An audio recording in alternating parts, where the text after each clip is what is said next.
In between cooking cycles, you're supposed to baste us. That's right, you fucking idiots! Welcome to In Defense Of, making the case for overlooked, forgotten or derided movies in 5 minutes or less. Don't have 5 minutes? Here's 5 seconds.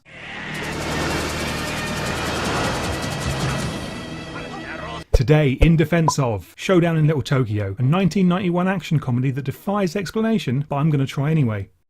We're gonna go eat fish off those naked chicks. Chris Kenner is an American cop, raised in Japan and trained in traditional Japanese disciplines. Johnny Murata is a cop of Japanese descent but raised in California. Together, they have to take down Yoshida, the new drug kingpin in LA's Little Tokyo and murderer of Kenner's parents. Out of the frying pan and boned up the ass with a red-hot poker. There you have it.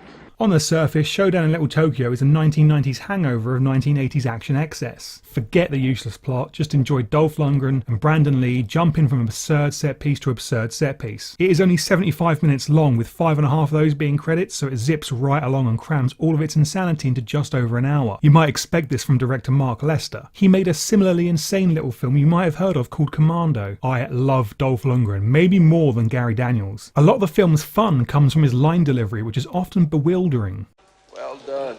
He also swings on a rope and he jumps over a car and he walks through glass and he lifts up a car, and in this bit his chin looks really pointy. This is Brandon Lee's first American movie, one of only 3. The lad had charisma to burn, and I firmly believe had he not sadly died in 1994 he would have gone on to be a big star. He's effortlessly likeable and has both the action and acting chops to carry a film. Allegedly he was the model for Neo when the Wachowskis were writing The Matrix. What could have been? Right, here's the real review. Showdown in Little Tokyo is really a character study about a gay awakening. Homoeroticism in action films, especially this era of action films, is nothing new, but Showdown really pushes it. Let's look at this thing in chronological order. We open with lingering shots of a chiseled male body for 2.5 minutes. I reckon this is a dream Dolph is having, or maybe a fantasy. He meets Brandon Lee and sparks fly. They immediately start flirting and open up about their romantic histories. You know, all that upper body strength, that really slows you down.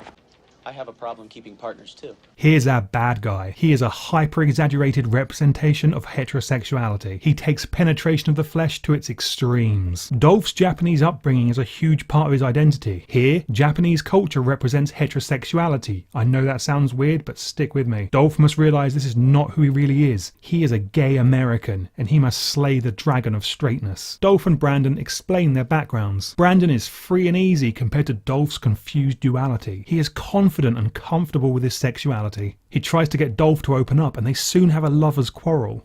There's something you're not telling me. And if we're gonna go any further, we're gonna discuss it. Or you can go alone. I'll go alone. No, that's not good enough. Which is quickly followed by reconciliation. The couple dynamic has been established, but Dolph still has unfinished business. He must slay the heterosexual beast once and for all. They go to the bathhouse. Do I even need to explain what this might represent? Or this?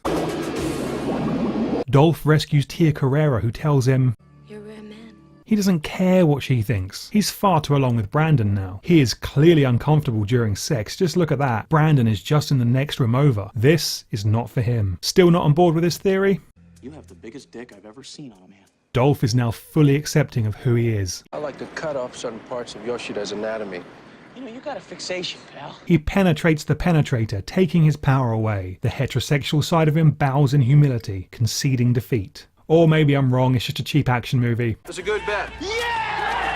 I've only got 2 problems with the film, but they're both significant. The first is the casual racism. In this film, Japanese equals all of Asia. Half of these guys are Chinese. Look, here's Mr. Chen from Death Ring. Mr. Chen is now Mr. Dead. He's Chinese, not Japanese. The second big problem is the editing. Clearly the film wasn't 75 minutes to begin with, and in making cuts, the studio removed important details wholesale. This is the only time Brandon Lee's character name is mentioned. Oh yeah, say hi to Johnny. He's with us. Hi. That's 46 minutes into the movie. It's a bit late for that. Why were Kenner's parents murdered? Never explained. This bloke breaks his own neck 11 minutes into the film. A few minutes later, oh, I guess he was okay and the police just let him go. The Wikipedia article article for the movie demonstrates this editing hack job perfectly. Here's the plot. See how I've highlighted about 90% of it? That's the first 36 minutes of the film. The remaining 39 minutes, more than half the movie, can be summarised in a sentence. I'm partnered with a homicidal maniac on a personal vendetta of family vengeance. If Showdown is about coming to terms with being gay, Predator 2 is about bisexual invisibility. You've got a character with a vagina for a face fighting one called King Willie. Not to mention lines like this. Remember, the door swings both ways. You have the right to be dead. In no way a cohesive piece of cinema, Showdown in Little Tokyo does work on many levels. As a silly, brainless action blitz, as an all-too brief record of the charisma of Brandon Lee, and as a piece of social commentary. Maybe. Dolph Lundgren is still pumping out straight-to-demand action films, and they're of a noticeably higher quality than some of his peers. When I say peers, I basically mean Steven Seagal. I have no idea how that man still makes movies. Some Dolph highlights over the years. Pentathlon sees him as an East German athlete who defects to America. When the Berlin Wall falls, Hutch from Starsky and Hutch hunts him down. It's weird. Blackjack is a made-for-TV movie directed by John Woo of all people. Dolph is a US Marshal with a phobia of the colour white. Again, it's weird. Dolph is weird. This one has an even stranger Wikipedia page than Showdown. It explains the entire plot in far too much detail but fails to mention even once Dolph's phobia, the entire gimmick of the film. Missionary Man. Dolph is a priest/biker who rolls into town to save Native Americans from Hell's Angels. I think I've not seen this one in a decade. The main thing I remember is that he makes this face, which in my mind goes side by side with the pointy chin.